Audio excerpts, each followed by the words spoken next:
Hi, I'm Candace. And I'm Ripley. And this is Comicsplaining. The show where we're in for a very spooky November 3rd, even though we're not. There's nothing spooky about this episode, and we don't have it out on time for Halloween. Yep. So that's fun. Actually, last issue had a little bit of spookiness for it, our last one out before Halloween. I mean, we were dealing with the Lord of the Underworld. Yeah, I suppose. It's a stretch for spookiness. It's a stretch, yeah. Well, we are not back with the Lord of the Underworld. It would have been ideal if we'd done the Frankenstein issue. God, the Frankenstein issue would have been really great for Halloween. Yeah, no such luck, though. That's just how the cookie crumbles. Well, this week we're going to pick up where we left off on that crossover arc with X-Men 45 from June of 1968, written by Gary Friedrich, penciled by Werner Roth, inked by John Tartaglione, and lettered by Sam Rosen. So we can see on the cover, Quicksilver and Cyclops back at it again. In the Krispy Kreme. Back at it again at the Krispy Kreme. They both have some weird anatomy going on. Like, I feel like some of these muscles are not right. I don't know what's going on with anything with Quicksilver from ass down. Right. Yeah, but they are back at it, and that gives me something to look forward to. I don't know why, but I really enjoy the fact that these two are just constantly at one another. It's really funny to me. It is. So we open on Scott, bound up with metal bands in a very awkward position. He's like crouching but falling backwards. Have you ever tried to stand up with, like, your arms held behind you? It's really awkward and weird because you need your arms to balance. It looks like he's trying to stand up from off the floor with his arms. That does make some sense. It's a little weirdly done, but it does make some sense. Well, Scott is quite concerned with Warren's fate and what's become of him in his mission to reach the Avengers. He's been gone too long. If only he knew the stupidity at play on that end of things. Oh, Scott. He's written his friend off as having been stopped in some way, shape, or form, which is understandable as Warren has spent like a fucking day or whatever dealing with Red Raven. Yeah. But his plan is that he's going to try and focus his optic blasts on a small part of the lead shield across his visor to break loose. Now, this shouldn't work for several reasons. One of which being that his hand controls were actually noted as being disconnected last issue. The other of which being that the whole point of the lead shield is that it is on so tight that his visor cannot open. We're going to gloss right over that. We're also going to have to gloss right over the fact that in Psyche's power readout we got a few issues back, he is able to power up with sunlight. He proclaims that having rested, he should be at full power, but his eyes have been covered with this fucking lead shield, so fucking how did you absorb enough light to power up? It's fine. It's fine. It's fine. It's fine. We're also going to ignore the fact that he should not be able to blast the ruby quartz open, as that is the whole fucking point of it.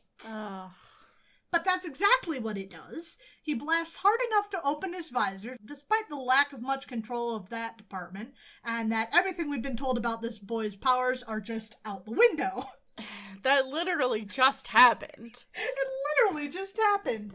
Despite all of the reasons that it shouldn't work, it works, and he's quick to blast off his bonds, hoping to free his friends before anyone takes notice.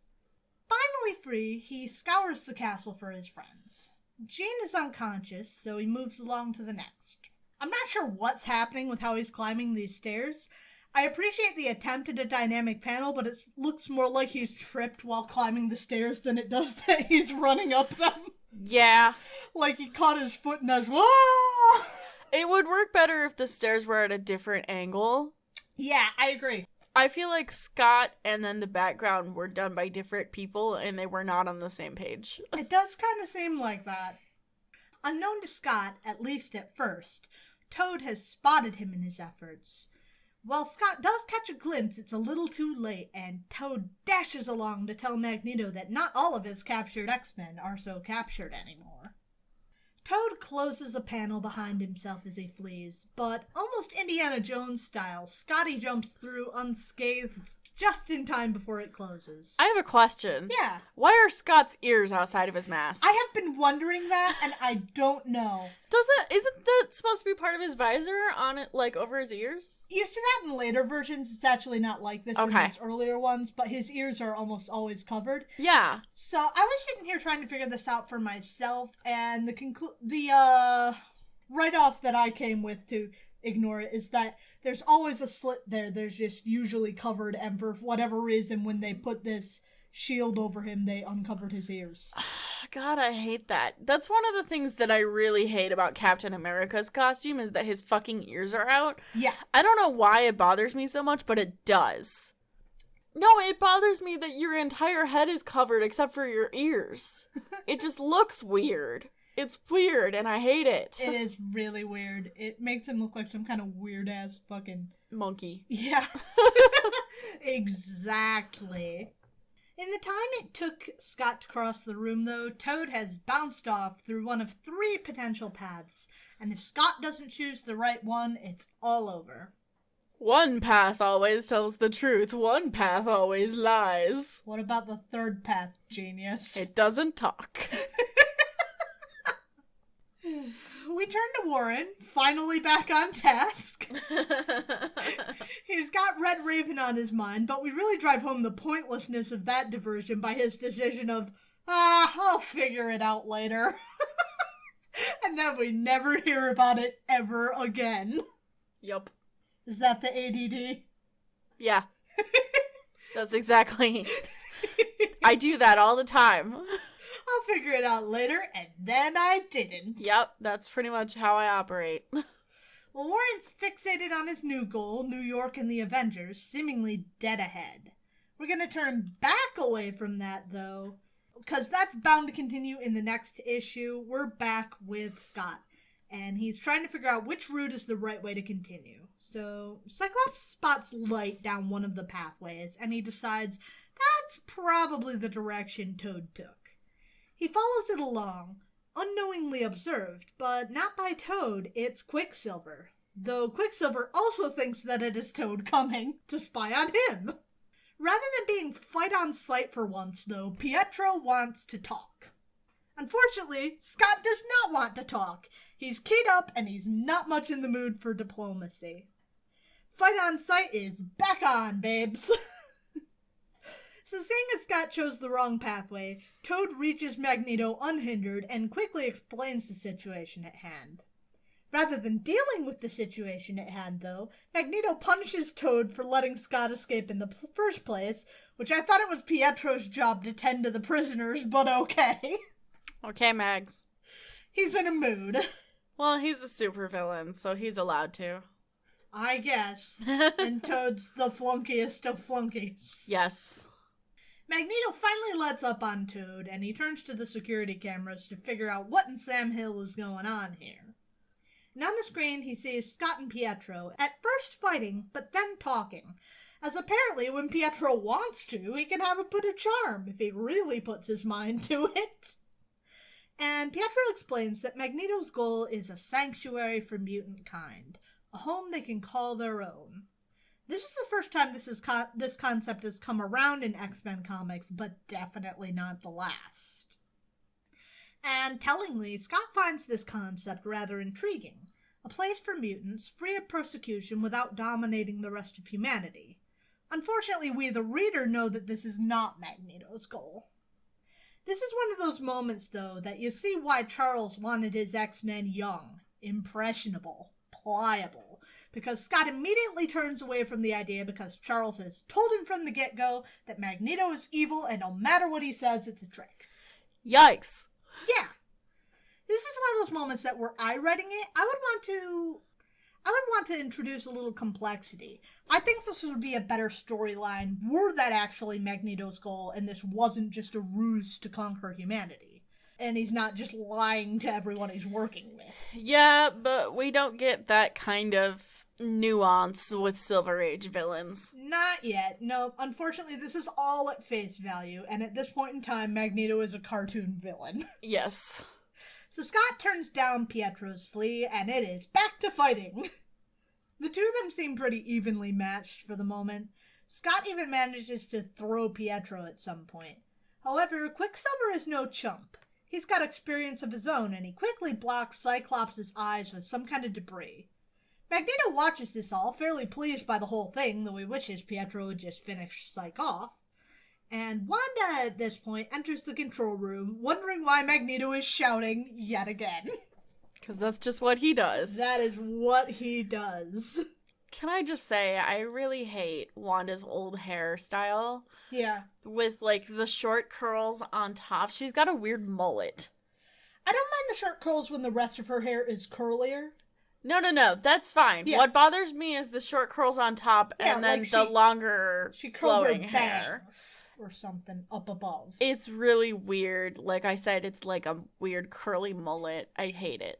My other beef with this right along has been, I don't really like the way that her hair is blue-black right now. I much prefer when she has a warmer hair color than this. Yeah, I was noticing that. I did not say anything about it because it didn't seem important.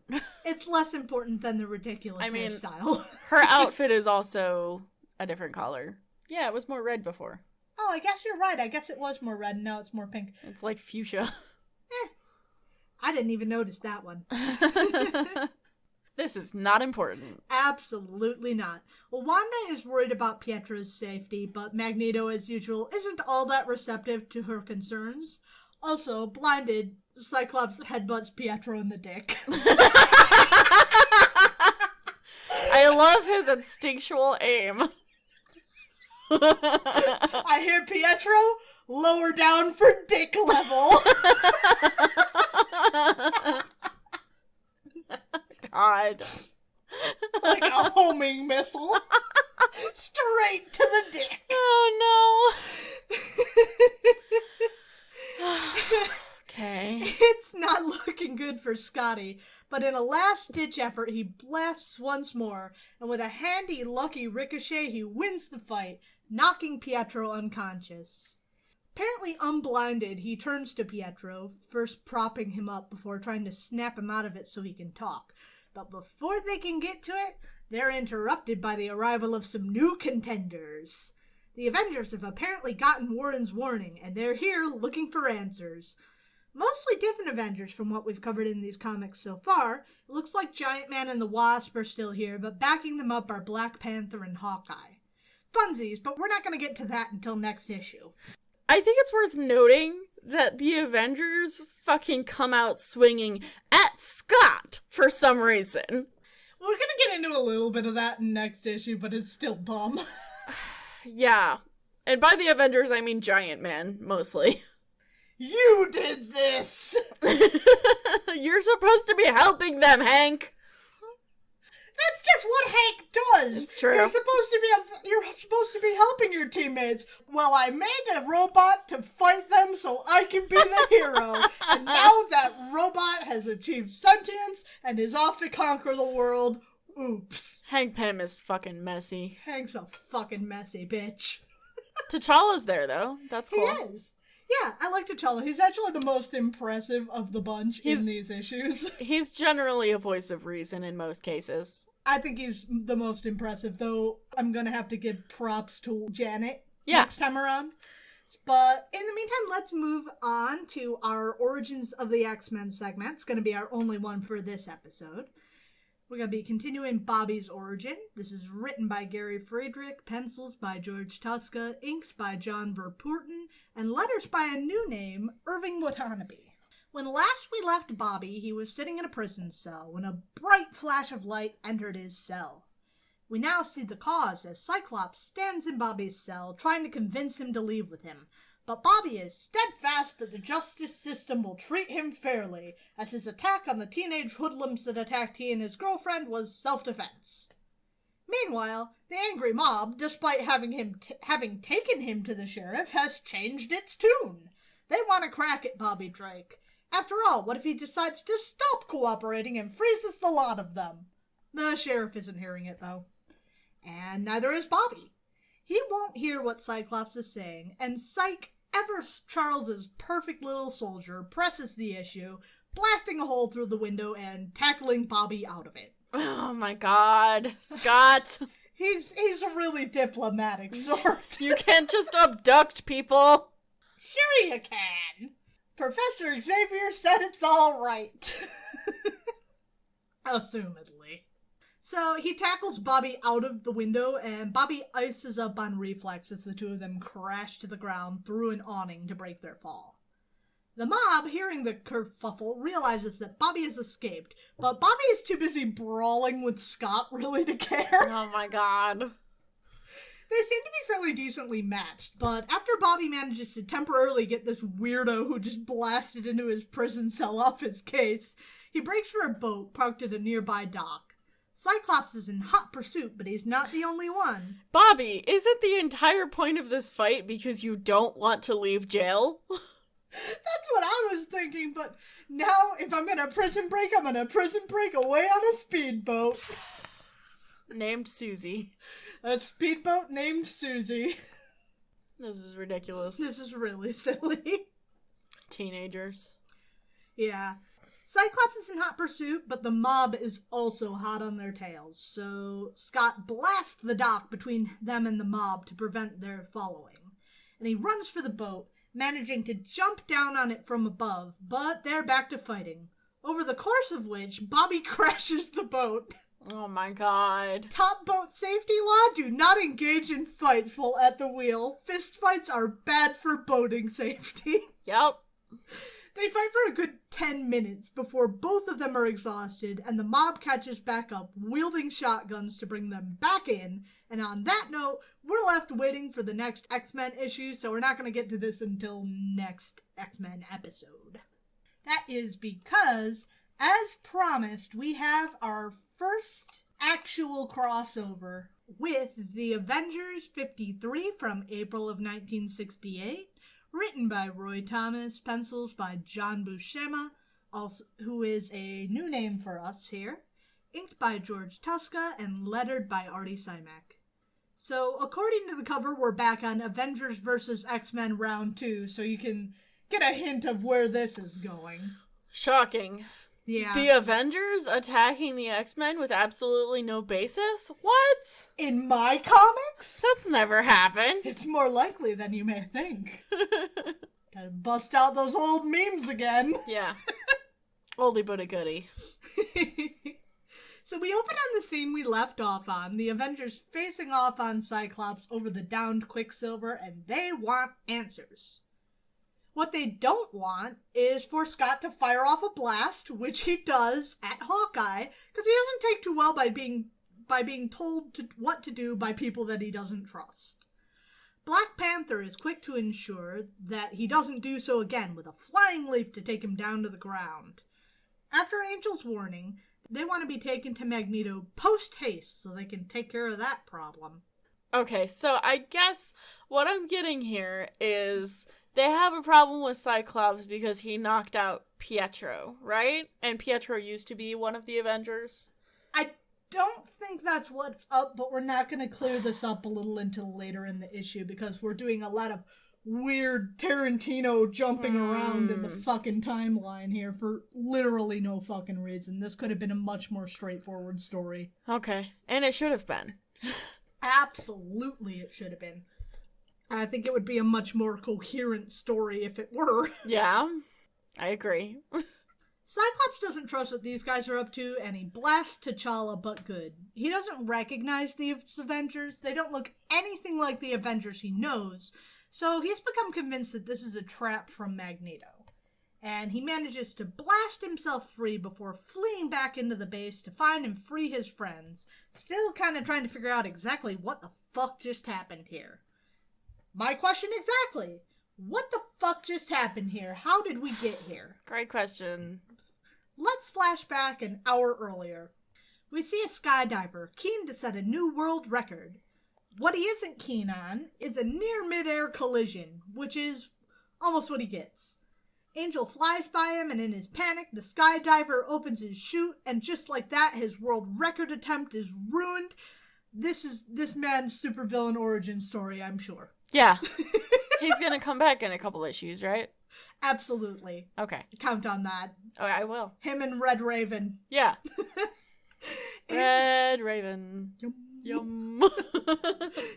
Angel's attempt to reach the Avengers is still on track, though, and he touches down in the vehicle center, which I think is just the roof.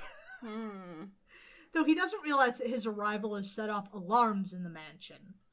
Once the Avengers reach the site of the kerfuffle, what they find is a teenager caught up in their intruder alarm, which kind of makes me think of, like, a bug zapper.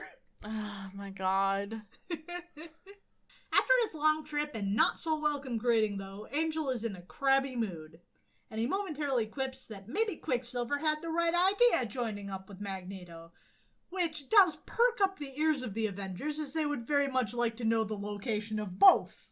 Angel is more than happy to oblige, leading them along towards Magneto's hideaway. Angel also asserts that he has a bird's sense of direction, which is weird, but okay. Okay. This never comes up again. Sure. They manage to make it to Magneto's base without too much trouble, though they are troubled not to see the base, even though Angel does recognize the island.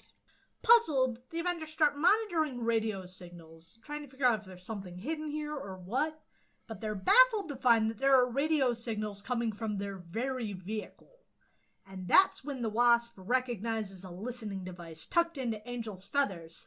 Alas, a spy! They quickly restrain this devious foe before parking their aero car. And then they just get out and wander around the island for a while before they spot a mysterious crevice. Oh my god. Hawkeye then decides that I'm gonna waste a camera arrow and fire it into this crevice and just see what shows up. Luckily for him, he actually does find something, and what he does find is Cyclops talking to Quicksilver. Now, they already believed that the X-Men were in league with Magneto because of Angel's listening device, and this seems like pretty good proof to them. So this is why they're sus with Scott, because they saw that listening device and they're like, yeah. Amogus? What? Among Us? I guess. That's a cool reference for the kids. Oh, yes. The kids. The little bean game. The kids love Among Us. Yes, they're still on that, I'm sure. They are. Anyway, go on. We're being cringy. Yeah, definitely. We're good at being cringy. We are. Yeah, but this is why they're suspicious of Cyclops, and it seems like pretty good proof to them. And with the seeming proof right before their eyes, they leave the Angel tied up in the ship and head off for the confrontation we've already seen. Back behind the scenes, though, so this is happening at the same time as the confrontation, but elsewhere. Okay. 'Cause fuck, why is this arc like this? Well, Magneto asserts that this is just what he wanted. Yes, everything is proceeding according to Keikaku. All according to Keikaku. Keikaku means plan.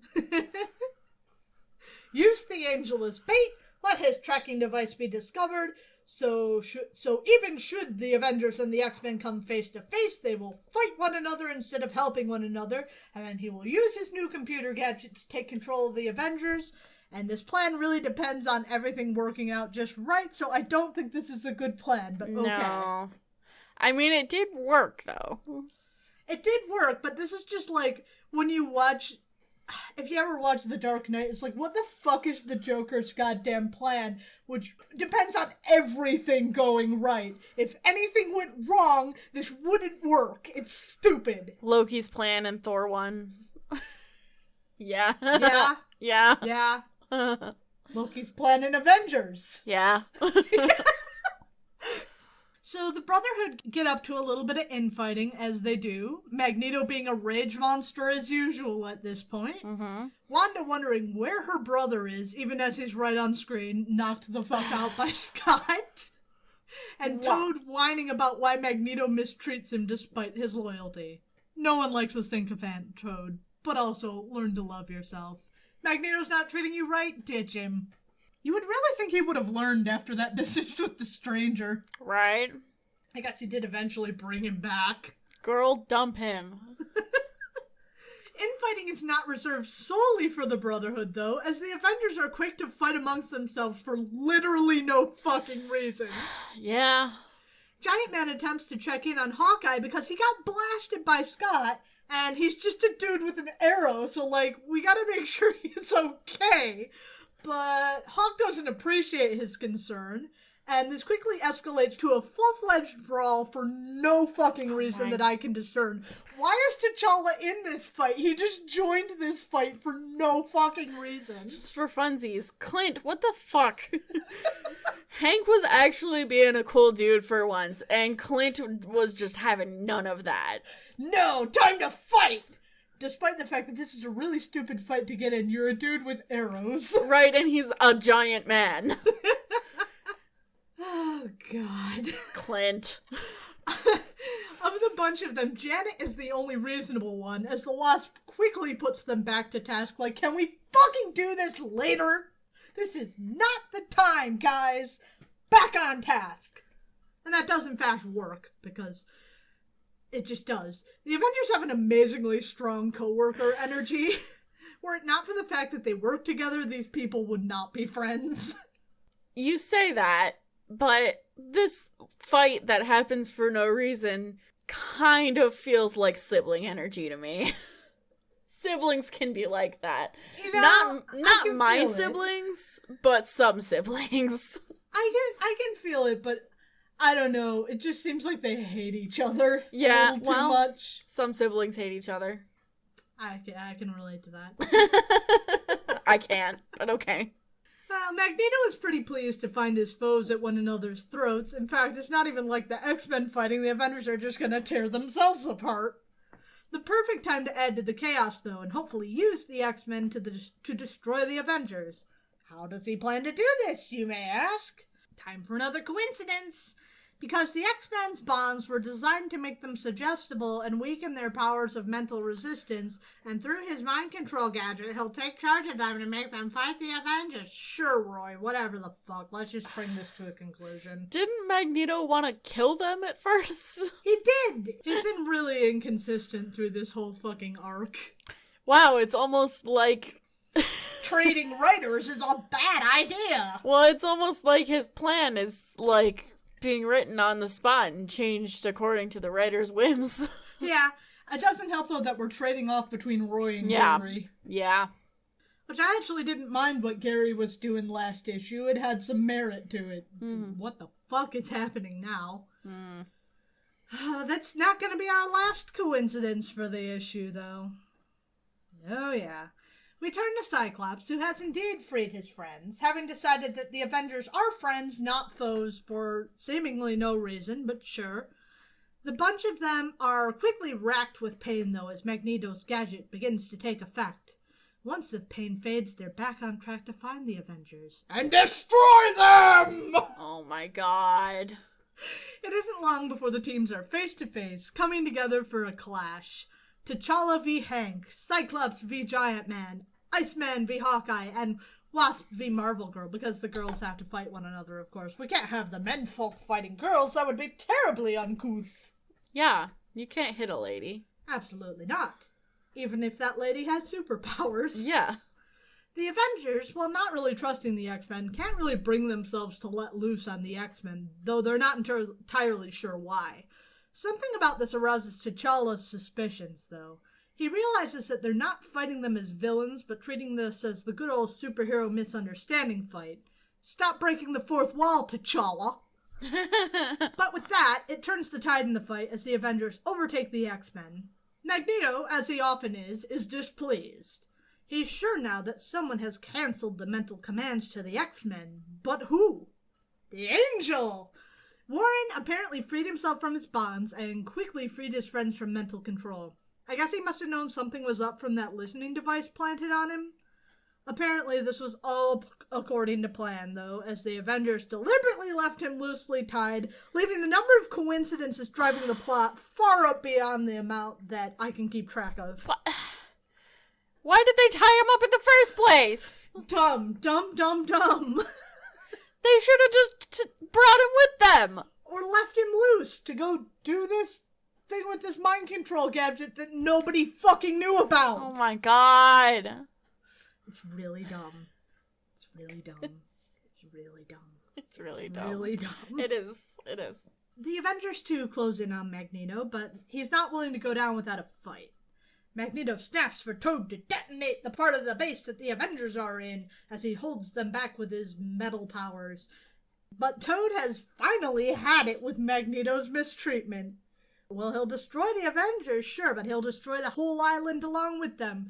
Brotherhood, evil plan, and all. Oh my god. He then bounds away to freedom, urging Pietro and Wanda to follow behind lest they be met with destruction. Great plan, Mags. You're doing an awesome job. The rest of the Brotherhood flee in an escape craft. Magneto leaps after them, pulling at the ship with his magnetic powers, but surprise, Roy has one last coincidence in store for us, as he has Toad say that Magneto built one ship out of non-ferrous materials just to prove that he could, and now there's no saving Magneto because it is that very ship that they flee on. And he crashes down to the rocky ocean below. I've had it with Roy's shit. In the meantime, the Avengers and X-Men have both flown away in the Avengers Aero car, leaving only Magneto within range as the island is engulfed in a tremendous explosion. Great. This was really dumb plot. It started strong and it quickly foundered. Yeah, it it was something. How would you rate first the issue where Scott is on the loose? 3 out of 5. I agree. It's pretty solid, especially compared to the issues that it is flanked by. Yeah. I agree, 3 out of 5. What about Avengers 53? 1 out of 5. Yeah, I can't even get it props on the art, because I've never been one much for John Buscema's style. I kind of like it. It doesn't work for me. But hey, there are so many coincidences driving the plot, particularly in this last fucking issue, that it's near incomprehensible. I would also like to note that you said Magneto had this ship made out of non-ferrous metals, but Toad says he built it out of non-metals. Okay, yeah, so you're right. It's plastic, I guess? I guess it must be. A little carved wooden ship. Oh, a wooden airplane. That's a thing. They made one of those. That is in fact true. The Spruce Goose, that's what it's called. Yep, there have been other wooden or canvas planes too. There are other things they could make it out of, but this is silly. Alright, so since we have run low on... We're coming up real short on time, so what we're going to do for a fun little Halloween treat is I'm going to read up a little explanation. This is something I've been planning to do over on our Patreon, actually, little bonus issues explaining different members of the Summers family and who they are and the giant mess. But we're going to lead off with that, with a little summary of the Goblin Queen for a nice little Halloween surprise. Tell me all about it. I would like to know about the Goblin Queen. I am going to tell you about the Goblin Queen. So, we're going to have to kind of skim over Sinister, because Sinister is another important part of the plot, but like, even though he would also be kind of Halloween-y, he's not as Halloween-y as the Goblin Queen, and we'll get to him later. This is heavily related to Mr. Sinister. So Mr. Sinister's whole thing for ages is that he wanted to effectively breed a mutant that could kick Apocalypse's ass for reasons.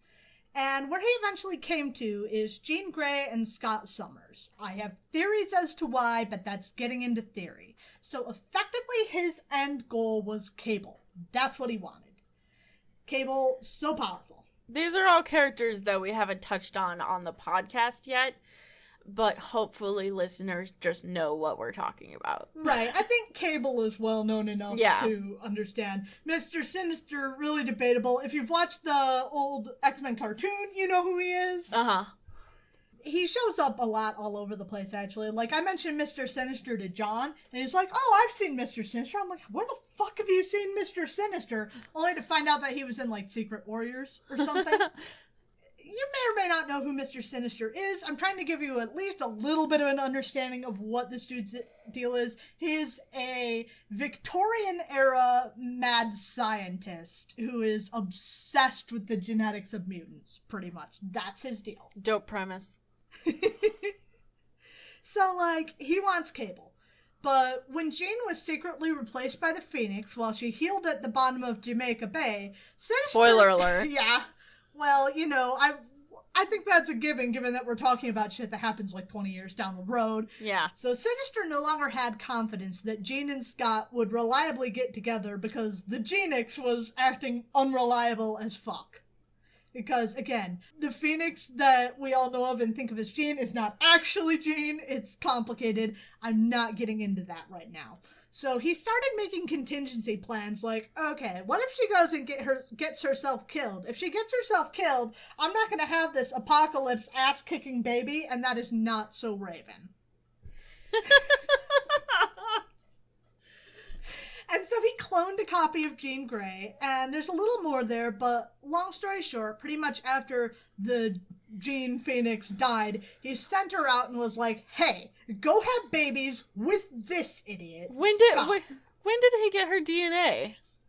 He just has people's DNA. He That's just true. does that. That's true. That's true. I don't know why I bothered asking that. He's Mr. Sinister. That's what he does. That's what he does. That's what he does. So a still mourning Scott Summers, who is just dealing with the death of someone he's loved for ages. Scott's been in love with Jean since the shit we're reading. Since before this. Early in the shit we were reading. So he sees someone who looks just like his dead ex-girlfriend that he pined over for years before the whole tragic death thing. And she's plopped right in front of him.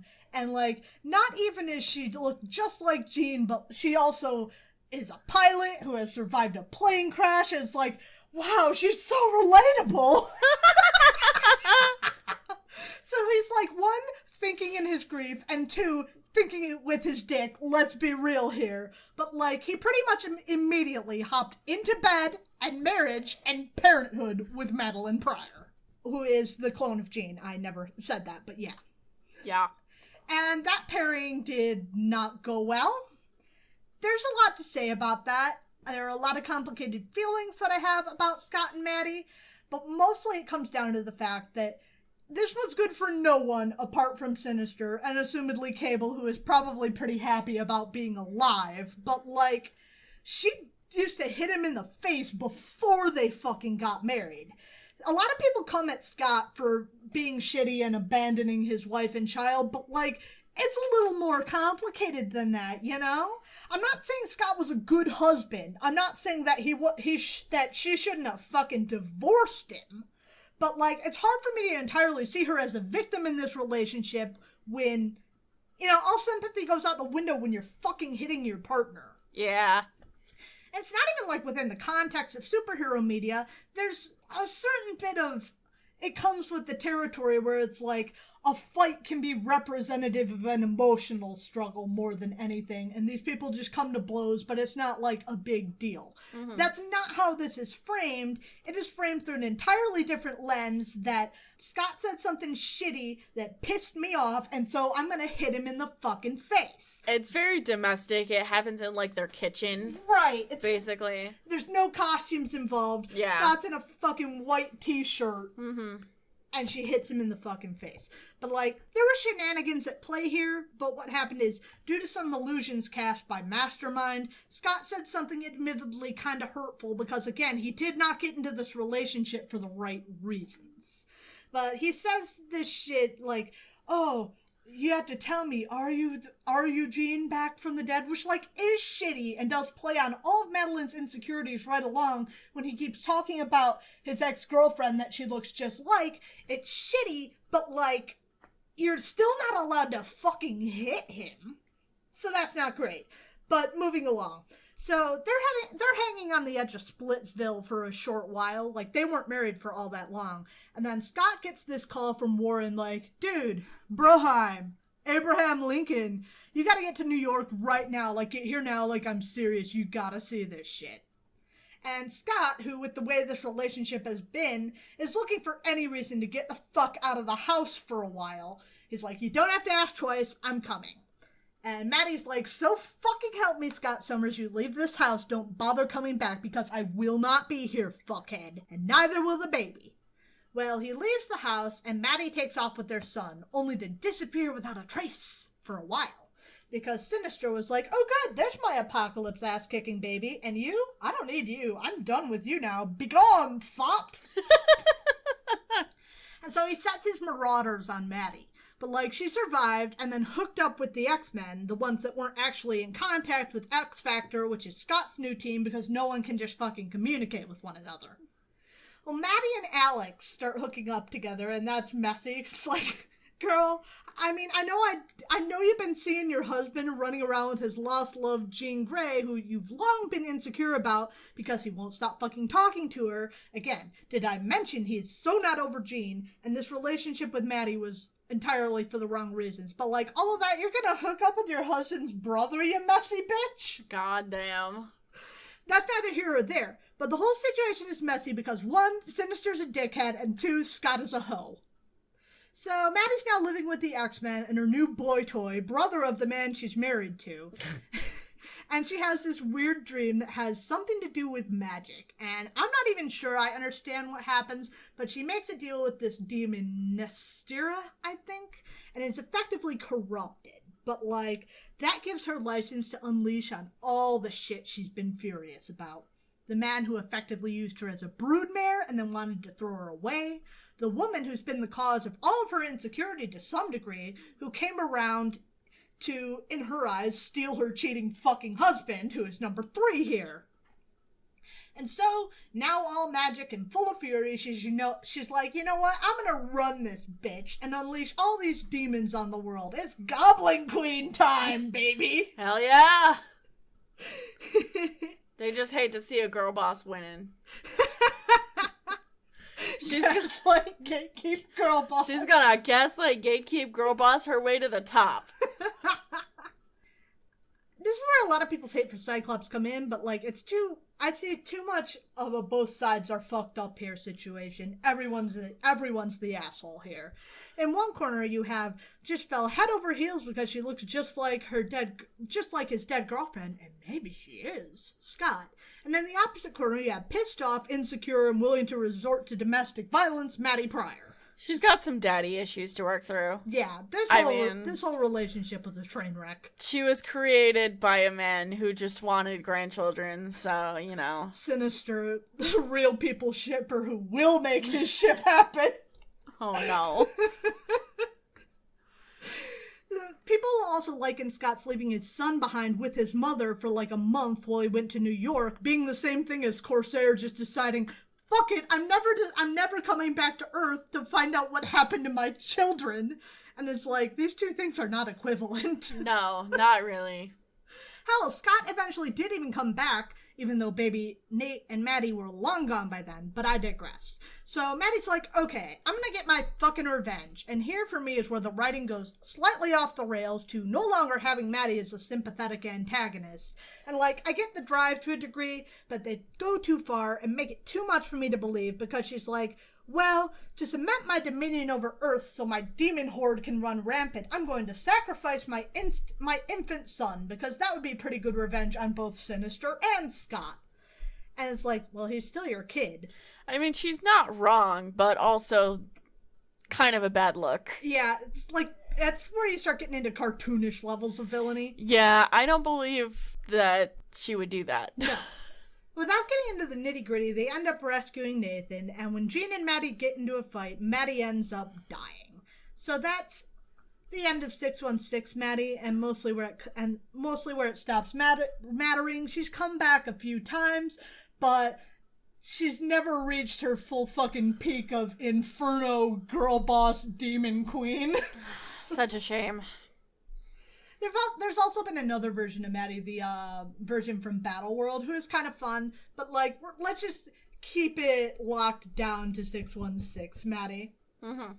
I just love her. Anyway, so that's the Goblin Queen, that's Madeline Pryor, and that is our little post-Halloween special. It was great. And so with that, we have to move on to our usual nonsense. Nope. We have a new announcement. Oh, we do. We have a new announcement. We have an announcement to make. back. What's our new announcement? Well, listeners, you may have noticed that this is episode 40, which means we are swiftly approaching episode 50, which is a lot of episodes. Yes. Yes. So we thought something fun to do for episode 50 would be to have a little contest. A little giveaway. A little giveaway contest. So basically, here's the deal. We're going to break it down. All right, so we're going to have a giveaway. There's going to be 2 winners, I think is what we decided. Yep. So the prizes are going to be trades that each of us picked out. We're both going to pick out one trade. And it's going to be, you're going to pick out an X-Men trade, and I'm going to pick out a Thor trade. Yep. And also I'm going to make a little pack of stickers to go with it. So first place gets to pick their book. Gets to pick whether they want the X-Men or the Thor book. And second place gets whatever's left. Yep. And everybody gets stickers. So that's the prizes. And the way that you're going to get it is you're going to leave us a review, because we talk about that every episode and we never get any. So you're going to give it to us, goddammit. Leave a review on Podchaser or iTunes or Apple Podcasts, whatever you want to call it. And we will enter your name in to win a free trade. And a trade, for anyone who is new to comic books who doesn't know what that is, a trade is basically like a collection of issues. An anthology, something like that. It's like, usually it's a series of issues. Generally related. Yeah, like from the volume that we're talking about, that you're reading. So like, Thor Volume 2. You could have a trade of that, or you could probably have several trades of that, but...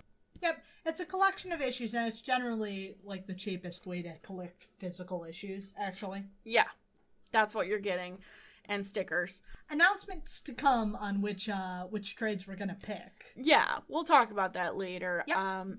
We're going to order it and bring it to us so that I can put the stickers in them, and then we're gonna send it to you. So... you need to be able to give us an address to send it to, obviously.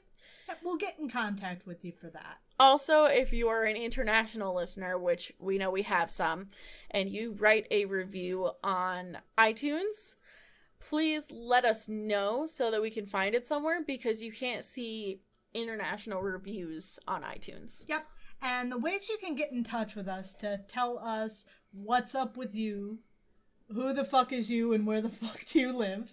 Well, don't just send us your address. Wait until we announce the winners. Right. The way you're going to get in touch with us, and the way everyone can get in touch with us, as usual, we have our email. We are comicsplaining@gmail.com, and that is where we would like to receive that information. But with regards to other contact information, you can also hit us up on our social media. We're on Facebook, Tumblr, and Twitter. We're going to be making some announcements on those, so if you could share that, spread it around, share the word, that'd be fun. Also, another thing to add is we said Podchaser or iTunes. If you do both, you will get entered twice. Excellent. Yes, and once again, that's going until episode 50. I'm not super positive when that's coming out, but it's going to be a few months. Yeah, we got a little bit of time on that. It takes a month at least for 4 issues. Yes. 4 episodes, my bad. Anyway, other places you can get in touch with us, we also have our Discord. So if you're a member of our Discord, you can just hit us up on Discord if we say you're the winner. That's pretty good. We have a chat open there. Everybody does a little bit of chitter-chatter through the week about comics. You can talk about just about anything you want. That'll be fun. Just keep it PG-13. Anyway, other things we do, we have a video version of this show that we put out pretty much weekly with comic clips of the things we're talking about, so you can kind of visualize when we're talking about weird things like how Scott is crouched. That's the place you want to check us out on our YouTube. Don't forget to like, subscribe, and smash that motherfucking bell button over on YouTube. We also have a Patreon for people who would like to support us on a monthly basis. Entry is relatively cheap. Anybody who is on board gets access to the show a day early, But there are also other things. Like, I teased this episode, this little rundown on who Maddie Pryor is. But as we get more subscribers over there, particularly in higher tiers, I would like to continue making more little rundowns of who is who in the Summers family and just what the fuck is their deal. Things like that. But not exclusively that. There are other things we plan to do other there. We also have a coffee account where if you just want to make a one-time donation, we would really appreciate that so we can replace these terrible fucking microphones. Yeah, as we said last episode, anything donated to our coffee is going to go directly to new sound equipment. Yep, we swapped over the microphones, so hopefully we're not blowing out the sound anymore because I'm much louder, but we're gonna just see how that pans out. We'll see. I'm still peaking pretty high. I am too, actually. Well, that said, we are going to be back next week with our next Thor episode. Hopefully we will get around to figuring out what the fuck is happening with Hurricane Hades. Pluto, my bad. Pluto. Like the dog. Why is the dog named after the god of the underworld? I think it's probably named after the planet. What?